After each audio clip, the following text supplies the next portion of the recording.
할렐루야. 할렐루야. 사망 권세를 다 이기시고 승리하신 부활의 주님이 여러분들 함께 하시기를 축원합니다.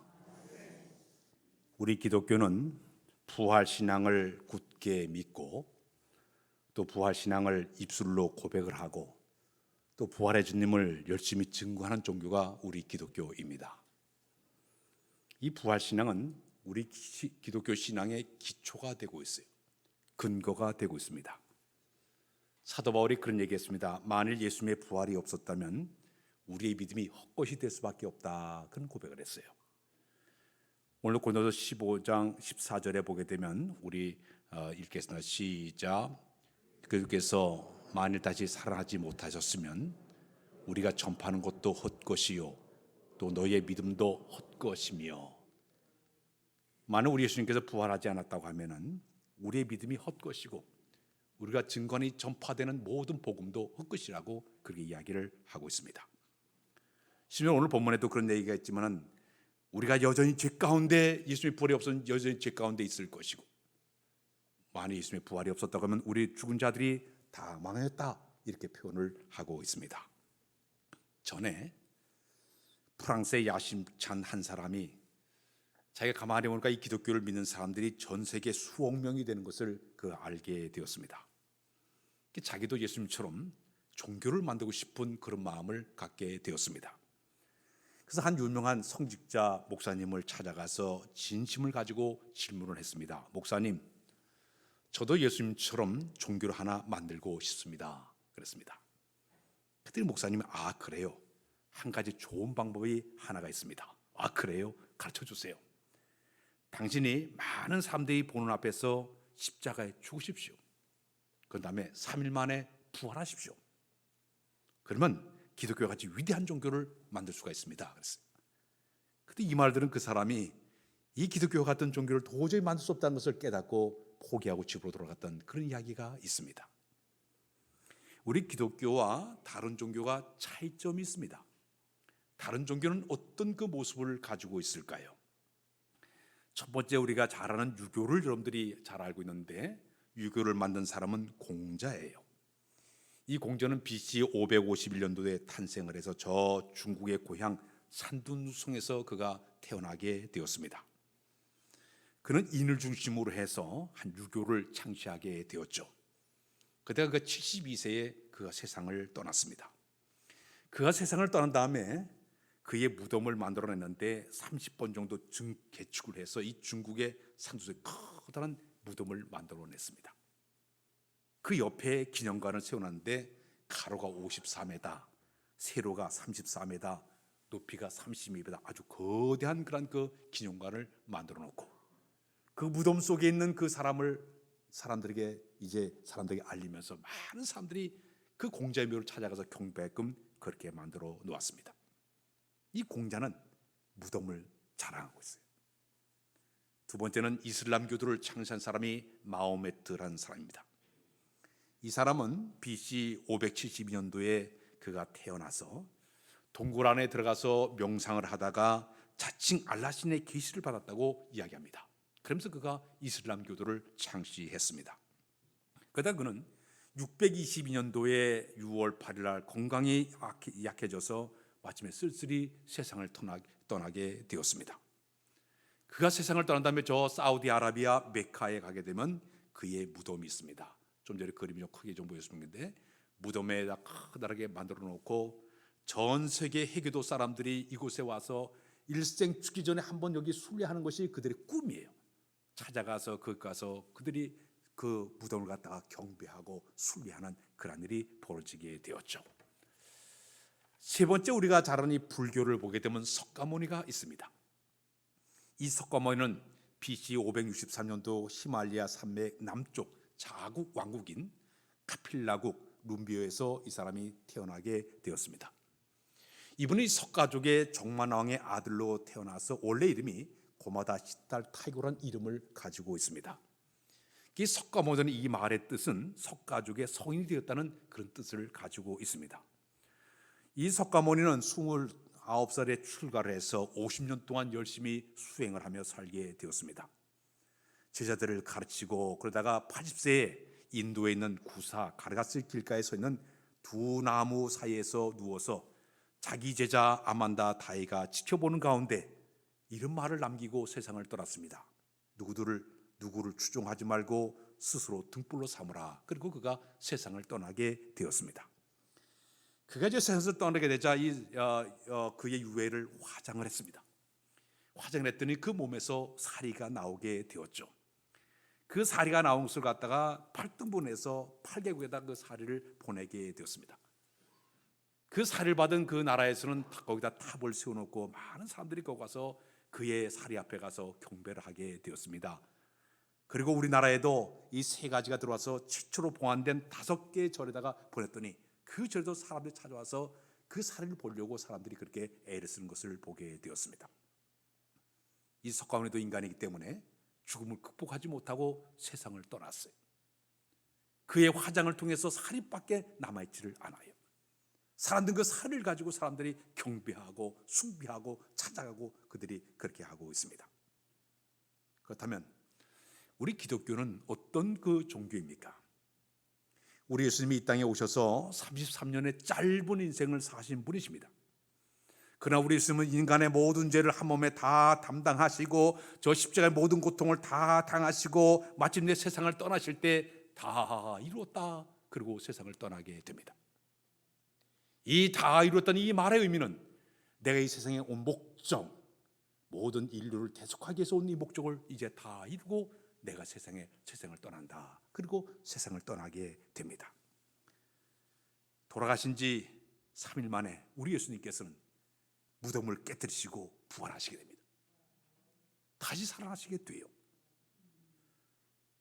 그래서 우리 예수님의 그 무덤을 가게 되면 여러분들도 이제 예수님의 무덤을 가본 기억이 있겠지만은 예루살렘에 가게 되면 예수님 묻혔던 그 묘지가 있습니다. 예수 무덤 전교회가 있어요. 우리 예수님이 십자가에 돌아가신 다음에 무덤을 가보니까 신었던 장수의 무덤의 입구를 봉했던 돌이 굴러 떨어져 있고 그리고 무덤이 비어 있습니다. 그리고 밖에다가 거기다 목재에다 이렇게 글을 써 놓았습니다.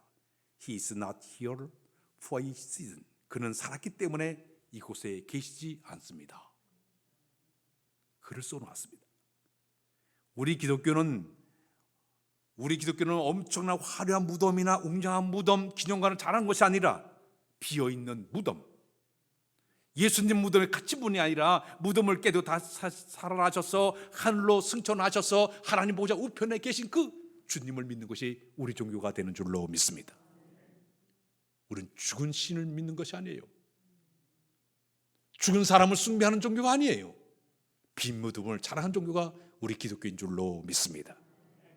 오늘 부활절을 맞이해서 이 부활절은 우리에게 여러 가지 교훈을 우리에게 주고 있지만 첫 번째 교훈은 뭐냐? 부활은 우리에게 승리의 의미를 우리에게 주고 있었다 할까요? 승리의 의미를 주셨다. 마귀는 우리 예수님을 죽이기 위해서 여러 가지 사람을 동원해서 이용하기를 시작을 했습니다. 예수님 12제자 가운데 한 사람 가룟 유다가 자기 스승을 배신하고 은 30냥에 팔아먹는 끔찍한 일을 그가 행하게 됩니다. 당시의 대제장이나 서기관, 장로, 바리새인, 종교지자들이 다 그들의 마음에 질투하는 마음과 시기하는 마음을 충동질해서 우리 예수님을 십자가에 못 박아주는 그들을 앞장서게 만들었습니다. 마귀는 당시에 정치적인 지도였던 빌라도의 마음 속에 그의 마음을 불법 재판했던 그의 마음을 움직이게 되니까 죄가 없으신 예수님을 십자가에 못 박아주는데 그를 사용하지 않았습니까? 정치와 종교 지도자들이 합심해가지고 총동원해서 불법으로 우리 예수님을 십자가에 못 박아 죽였습니다.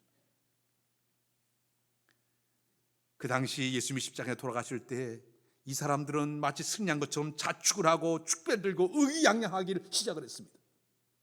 반면에 예수님을 따른 수많은 초대교회 성도들, 특히 예수님이 제대한 실망과 좌절과 슬픔 가운데서 어쩔 줄 모르게 되었습니다. 사랑하는 여러분, 사탄은 지금도 이 순간에도 이런 방법을 통해서 우리 그리스도인의 삶 속에 얼마나 힘들고 절망의 늪으로 끌고 있는지 몰라요. 원치 않는 상황을 만들어서 사방을 우겨 쌓이는 밖에 만드는 이런 방법을 통해서 우리를 힘들게 하는 것이 사단의 전술 속에 들어가 있어요. 권모 술수와 중상모략을 통해서 넘어뜨리고 잡아뜨리는 방법을 통해서 우리를 힘들게 하는 것이 바로 사탄의 저술 가운데 들어가 있기도 합니다. 심지어 불의와 거짓과 불법을 가지고 올무를 놓아서 가둬내서 모든 사람들을 힘들게 고달프게 만드는 것이 바로 사탄의 전술이에요. 온전치 못한 방법을 통해서 우리를 넘어뜨린 것이 바로 이 사탄의 모든 전술에 들어가 있어요. 초대교회 사도들 가운데도 얼마나 많은 고난과 역경과 매맞음과 돌로 침을 당하고 옥에 갇히고 얼마나 끔찍한 일을 많이 당했습니까? 예수님은 죄가 없으신 분이에요. 그런데도 불법으로 죄명을 뒤집어 씌워서 십자가의 모든 고통과 아픔과 수치를 당하게 만들었어요. 성지순례를 가게 되면 그 예수님이 마지막 걸어가신 그 길이 슬픔의 길, 비아 돌로로사라는 길이 있습니다. 우리 교인들도 그곳에 순례한 적이 있는데 채찍질을 맞았던 채찍질 교회를 방문하고 또 예수님이 가시관을 썼던 장소를 방문하고 또 예수님이 가시다가 땀을 흘린 것을 닦아준 곳도 방문하고 또 예수님이 쓰러진 곳도 방문하고 마지막 구레네 시몬이 돼지 심어진 곳을 방문하고 그 자리가 한 1km밖에 되질 않아요. 그 길을 올라가면서 말씀을 묵상하고 마지막에 도달하게 되면 예수님께서 마지막 십자가의 그 틀에서 내려와서 십자가의 못을 받아 큰 돌 박석이 깔리는데 그 돌 위에 누웠던 장소를 방문하고 그리고 저 무덤 속에 안치되는 것을 방문하게 됩니다. 골고다의 그 비아돌로사 슬픔의 길을 걸어갈 때 우리 주님은 얼마나 많은 수치와 얼마나 많은 희롱을 당했습니까? 그들이 와서 주먹질하고 침을 뱉고 갈대로 모를 치고 가시관을 머리에 씌우고 십자가를 무게에 힘에 겨가지고 넘어지고 쓰러지고 자빠지게 만들지 않았습니까? 그래도 우리 예수님은 불법으로다가 이들이 일하는 일에서 전혀 한 말씀도 하지를 않았습니다. 묵묵하게 문무하게 참고 견디면서 올라가십니다. 왜 그럴까요? 그들에 대해 절대 저항하지 않아요. 무력으로 대항하지 않아요. 묵묵하게 참고 견디면서 저 골고다 언덕을 향해서 올라갑니다. 그 이유는 뭔지 아십니까? 저 골고다 뒤에 있는 부활의 영광이 기다리고 있기 때문에 참고 인내하며 걸어간 줄로 믿습니다. 성도 여러분, 지금 사탄은 수많은 여러 가지 방법을 통해서 우리를 넘어뜨리고 우리를 수치스럽게 만들고 고달프게 만들고 어렵게 만들고 있어요. 그러나 여러분, 우리 주님이 골고다 언덕을 넘은 다음에 부활의 승리가 있었듯이 생명의 역사였듯이 우리에게도 이런 역사 있을 때마다 참고 인내하며 견뎌내는 신앙이 우리에게 필요한 줄로 믿습니다. 특히 예수님의 승리는 세 가지의 승리가 있었다고 고백을 하고 있습니다. 첫 번째 예수님의 승리는 생명의 승리였습니다. 요한복음 11장 25, 26절에 보게 되면 우리 다 같이 읽을까요? 시작. 예수께서 이르시되 나는 부활이요 생명이니 나를 믿는 자는 죽어도 살겠고 무릇 살아서 나를 믿는 자는 영원히 죽지 않으니 이것을 내가 믿느냐.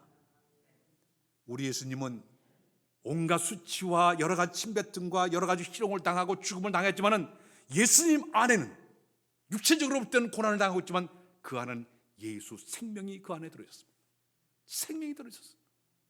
인간들이 예수님을 갖다 육체적으로 죽인다 하더라도 그 속에 살아있는 생명이 그 속에 들어있었기 때문에 예수 생명으로 부활하시게 된 줄로 믿습니다.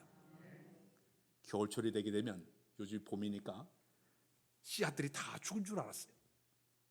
근데 요즘 봄철이 되니까 몸이 올라가지고 싹이 나고 꽃이 피고 있어요. 왜 그런지 아십니까? 저 깊은 그 땅 속에서도 그 모든 씨앗 속에는 생명이 들어있기 때문에 나오게 되는 거예요. 오늘 예수님 전하님들에게도 예수 생명이 안에 있는 것을 믿으시길 바랍니다. 그 때문에 우리는 두려워할 게 없어요. 예수 생명 이야기에 입하면 오늘 언제든지 승리하게 될 줄로 믿습니다. 예수님의 승리는 생명의 승리였습니다. 두 번째 예수님의 승리는 사랑의 승리였습니다. 십자가는 인류 사랑의 상징이에요. 우리 예수님 겟세마네 동산에서 십체포 당할 때에 이런 사건이 있었습니다. 옆에 따라던 베드로가 칼을 빼가지고 말고라는 사람의 로마 병정의 귀를 딱 잘랐습니다. 근데 우리 예수님께서 칼을 고도라, 말고라는 사람의 귀를 갖다 다시 붙여주고 이런 얘기를 들렸습니다. 칼을 든 자는 칼로 망할 수밖에 없다 그랬어요. 만일에 내가 하나님께 원하시게 되면 12 정도 더 되는 영을 천사를 동원해서라도 이들을 다 물리칠 수 있지만 아니라는 얘기입니다. 그냥 이들을 사랑으로 대하고 있습니다. 비폭력, 무정으로 대하고 있습니다. 심지어 자가 십자가상에 돌아가실 때 이런 얘기하죠. 아버지여, 저들은 저들이 하는 죄를 알지를 못하나이다. 저 죄를 용서하여 주옵소서. 마지막 순간까지 죄인을 사랑하시고 원수가 사는 그 사랑, 이게 바로 십자가에 나타나는 주님의 사랑의 모습이었습니다. 프랑스의 유명한 나폴레옹이 그런 얘기를 했습니다. 자기는 칼을 가지고 세계를 제패하려고 노력했지만은 실패하고 말았다. 세계를 제패하지 못해 죽었더니 세 평밖에 차지하지 못했지만 예수 그리스도는 사랑을 가지고 온 세계를 정복했다 고백을 했습니다. 십자가는 사랑을 통해 승리한 것이 바로 십자가의 증거가 되는 줄로 믿습니다. 십자가는 정의의 승리예요. 당시 종교주의자들, 이들은 예수님에 대해 독한 시기심과 질투 때문에, 증오 때문에 예수님 십자가에 못 박아 죽였어요. 로마 군이나 그 당시 정치인들은요, 같이 결탁을 해가지고 예수님 십자가 상으로 돌아가게 만들었어요. 당시 빌라도는요, 예수님을 조사해 보니까 죄가 없었어요. 그는 세수대에 물을 떠다 놓고 손을 씻으면서 나는 죄를 발견 못했다고 얘기하지 않았습니까? 그러나 우리 불법으로 예수님을 끌고 가서 우리 예수님을 십자가에 처형을 시키지 않았습니까? 그러나 불법으로 예수님은 세상을 떠나셨지만 마침내 삶 안에 부활을 통해서 참된 정의가 승리한다는 사실을 그들에게 선포하게 된 줄로 믿습니다. 오늘 우리가 세상을 살아가면서 내 삶의 현장에 여러 불법적인 일들, 불의한 일들, 억울한 일들, 골모수세에 의해 가지고 내가 중상모략에 의해 가지고 손해본 일도 있고 여러 가지 일을 다른 일을 당할 적이 많이 있을 거예요. 그러나 우리 그리스도에게 중요한 신앙이 있습니다. 참고 인내해야 될 줄로 믿습니다. 예수님처럼 인내해야 될 줄로 믿습니다. 미국의 제16대 대통령 에이브라함 링컨 대통령인데, 그는 정치가라기보다는 아주 신앙과 기도의 사람으로 유명하신 분입니다. 그는 어려운 일이 있을 때마다 자기 방에 또 집무실에 무릎 꿇고 열심히 기도했던 분이세요. 요즘 책 가운데 백악관을 기도실로 만든 대통령, 그래서 이 링컨 대통령에 대해서 이야기가 지금 나오고 있습니다. 그런 시간 날 때마다 매일 성경을 묵상하고 감사하고 무릎 꿇고 기도했던 그런 분이 바로 그분이었어요. 노예 해방 그 전쟁의 터에 그는 그 백악관의 카펫을 쥐어뜯으면서 기도하면서 하나님, 노예 해방을 위해서 기도하오니 도와달라고 눈물부리 기도하는 그런 모습을 보여주지 않았습니까? 그런데 이분이 태어날 때 아주 작은 시골의 가난한 가정에서 태어나게 되었습니다. 자기 아버지는 구두를 수송하는 수송공이었어요. 너무너무 가난해가지고 학교를 가지 못하고 초등학교를 졸업하게 되었습니다. 그 후에 그는 살아가면서 시내에서 구두가게를 열었지만 파산해서 빚 갚는 데 15년의 세월이 흘렀다고 얘기하고 있습니다. 그는 여러 가지 거친 직업을 다니면서 농부로도 일해봤고, 뱃상으로도 일을 해봤고, 장사꾼으로 일을 해봤고, 군인으로 일을 해봤고, 우체국 직원도 일하면서 10개가 넘는 여러 가지 일들을 하면서 아주 모진 풍파를 겪으면서 일을 하기 시작합니다. 첫 번째 약혼했지만 약혼자가 먼저 세상을 떠난 슬픔을 겪기도 했습니다. 또 결혼했지만은 자기보단 이제 태어났던 아들이 먼저 세상을 떠난 슬픔을 맞이하기도 했습니다.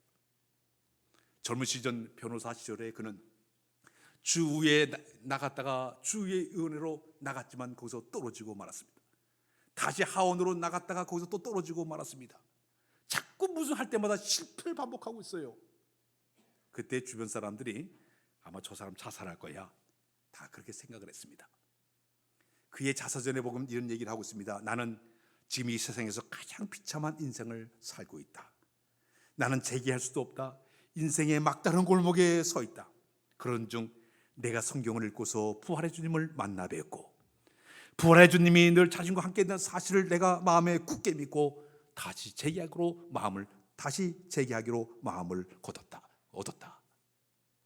마침내 그는 공화당에 입당을 해서 마침내 그는 대통령이 되게 되었습니다. 대통령이 된 이후에도 수많은 사람들이 자기를 비난하고 조롱하고 얼마나 힘들게 했는지 몰라요. 자기 아버지가 구두방 수송공을 알고서 구두를 갖다가 당신 아버지가 만든 걸 조롱하면서 얼마나 정치가로서 모멸감을 줬는지 몰라요. 그때마다 그는 눈물로 기도하면서 정치를 하기 시작했습니다.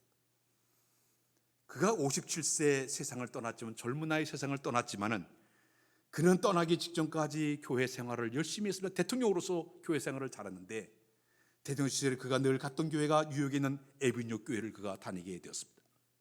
그 교회의 목사님이 바로 이 조셉 목사님이신데, 그 대통령 링컨이 했던 자리에 가서 늘 보면 성경책이 있었는데, 어느 날 우연히 성경책을 이렇게 보다 보니까 얼마나 성경에 손때가 많이 묻어있던지, 어떤 곳은 눈물을 뚜벅뚜벅 흘려가지고 얼룩진 성경을 발견하게 되었습니다. 특히 그 가운데 시편 37편 4절 7절을 뜩 보니까 가슴이 무게. 우리 읽어보자. 시작. 또 여호와를 기뻐하라. 그가 내 마음의 소원을 내게 이루어 주시리로다. 내 길을 여호와께 맡기라. 그를 의지하면 그가 이루시고, 내 의를 빛같이 나타내시며 내 공의를 종의 빛같이 하시리로다. 여호와 앞에 잠잠하고 참고 기다리라. 자기 길이 형통하며 악한 죄 때문에 불평하지 말지어다. 자, 성경에 보면 내가 참고 견디면 이훗날 나를 정오의 빛같이 태양처럼 빛나게 하실 것이다. 하나님만 의지하고 믿음으로 정치했던 사람이 바로 링컨 대통령이에요. 부활절은요, 부활의 주님을 바라볼 때마다 우리 예수님이 그 여러 가지 불법으로 자기를 갖다 십자가 못 박아 죽었지만, 주님 부활의 그 골고다 올라갈 때 부활 저편에는, 골고다 언덕 저편에는 부활의 영광을 바라보고 참고 견디며 무게 올라간 사실을 우리도 마음에 굳게 믿고 우리도 승리하는 여러분의 모습이 되어야 될 줄로 믿습니다.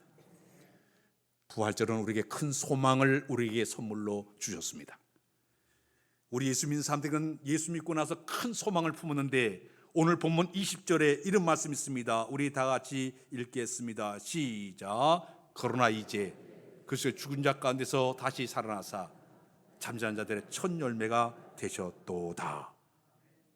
우리 기독교가 소망의 종교인 이유는 뭔지 아십니까? 우리 예수님이 이 땅에서 죄와 사망의 권세에 눌려서 세상 속에 십자가의 소경에 돌아갔지만 다시 부활하셔서 살아나셨어요. 살아나신 이후에 40일 동안 이 세상에 계시면서 11번이나 많은 사람들에게 자기의 부활한 모습을 다 보여줬습니다. 심지어 하늘로 승천하신 다음에도 이제 3번이나 나타나서 자기의 부활한 모습을 보여준 사람이 있습니다. 첫 번째는 스데반 집사에게 자기의 부활한 모습을 보여줬습니다. 두 번째는 사도 바울을 담에게서 딱 보여주면서, 사울아 사울아 내가 어째 나를 핍박하냐, 나는 내가 핍박하는 예수라. 사도 바울에게 부활한 모습을 보여줬습니다. 마지막에는 저 밤모섬에 유배됐던 사도 요한에게 직접 부활한 모습을 보여줬습니다. 그러니까 이 모든 사람들은 부활을 목격한 사람들이에요. 그러니까 이 초대교회 모든 성도들이 부활의 주님을 만나뵌 다음에 그애들의 마음속에는 어떤 마음이냐, 부활의 주님이 부활했으니 나도 주님처럼 다시 부활하리라. 소망을 품게 된 줄로 믿습니다. 다시 할까요? 예수 부활이 내 부활이다. 할렐루야. 그러니까 이 사람들은 목숨 걸고 복음을 전하는 거예요. 복음 전하면서도 그들이 끌려가서 매맞음을 당해도, 침뱉음을 당해도, 죽음을 당해도 전혀 두려워하잖아요. 왜? 부활의 처음 열매된 주님을 바라보니까 그들은 부활의 마음속에 소망을 품었어요. 끌려가서 매맞음을 당해도, 핍박을 당해도, 죽음을 당해도 전혀 두려워하잖아요. 예수 부활이 내버려라 믿음이 있었기 때문에, 소망을 품었기 때문에 그들이 그 모든 어려움을 이겨낸 줄로 믿습니다. 예수님이 12 제자 가운데 사도 요한에게는 다 순교를 당하지 않았습니까? 베드로 사도는 거꾸로 십자가에 매달려 그는 순교했습니다. 안드레는 X자 십자가에 매달려가지고 그는 순교하게 되었습니다. 야고보는 목배임을 당해서 그는 순교했습니다. 어떤 제자는 활에 찔려가지고, 바돌로는 활에 찔려가지고 죽음을 당한 제자도 있습니다. 어떤 제자는 온몸 가죽이 다 벗겨진 그 상태로 순교한 제자도 있습니다. 어떤 제자는 네 마리의 말이 사질 찢어가지고 죽은 이런 그 제자도 있습니다. 어떤 제자는 기름감에 들어가지고 기름감에 펄펄 끈 기름감에 들어가서 죽은 이런 제자도 있습니다. 그런데 그들은요, 죽음을 맞으면서 전혀 그들은 두려워하지 않았습니다. 왜? 예수 부활을 목격했기 때문에, 죽음을 무서워하지 않았어요. 당당하게 그들은 죽음의 자리에 나가게 된 줄로 믿습니다. 특히 사도 바울 같은 경우는요, 1차, 2차, 3차 전도 여행을 다니면서 목숨 걸고 복음 전할 때문에 예수 십자가 증거하고 부활의 주님을 열심히 전하지 않았습니까? 그는 매를 맞아도, 태창에 맞아도, 옥에 갇혀도 전혀 두려워하지 않았어요. 돌에 맞아서 두려워하지 않았어요. 예수 부활이 내버린 것을 마음속에 믿었기 때문에 흔들림이 없었어요. 당당하게 그는 복음을 전하지 않았습니까? 마지막 저 로마에 가서 마지막 순교, 머리가 딱 잘라지는 단두대에 가서 목이 자른 그 순간까지도 예수 배반하지 않고 끝까지 그런 예수 믿는 사람이 된 줄로 믿습니다. 그렇다면 오늘 우리의 모습은 어떤 모습이에요? 예수 부활을 믿고는 있지만은 우리는 죽음 앞에서 비겁한 사람이 된 적이 얼마나 많습니까? 물론 죽음 앞에 그런 사람도 있겠죠. 그러나 요즘 좀 덥다고, 춥다고, 피곤하다고, 시간 없다고 점점 주님을 보냈던 우리의 어리석은 모습들, 얼마나 부끄럽습니까? 우리의 선배 신앙인들은 저렇게 목숨 걸고 부활의 주님을 첨타하다가 순교자리 갔는데 우리는 그러지 못해요. 이 코로나가 점점 되면서부터 2년 넘게 이렇게 많은 사람들이, 어떤 사람은 지금 한 번도 교회 못 나온 사람이 있어요. 안 나와요. 무서워서. 코로나 걸릴까 봐 겁났어. 저도 코로나 걸려봤어요. 지난주에.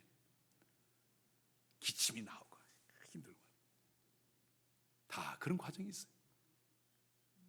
그러나 주님 부활을 목격한 사람, 믿는 사람은요, 죽음도 무서워하지 않고 당당하게 부활의 주님을 선포하는 부활의 증인이 되어야 될 줄로 믿습니다. 이 아침에 저놈들은 부활의 주님을 목격했으니 내가 부활의 증인답게 세상 속에 들어가서 열심히 부활의 증거를 하는 여러분들 다 되시길 주님의 이름으로 부탁드립니다. 기도합니다. 주님, 저들에게 부활의 사실 믿음을 통해서 깨닫도록 도와준 것을 감사합니다. 세상 속에 들어가 부활의 증인답게 살기를 원하오니 함께하사 도와사 열심을 다하여 부활의 주님을 증거하는 우리 모두로 인도하여 주옵소서. 예수 그리스도의 이름으로 기도하옵나이다. 아멘.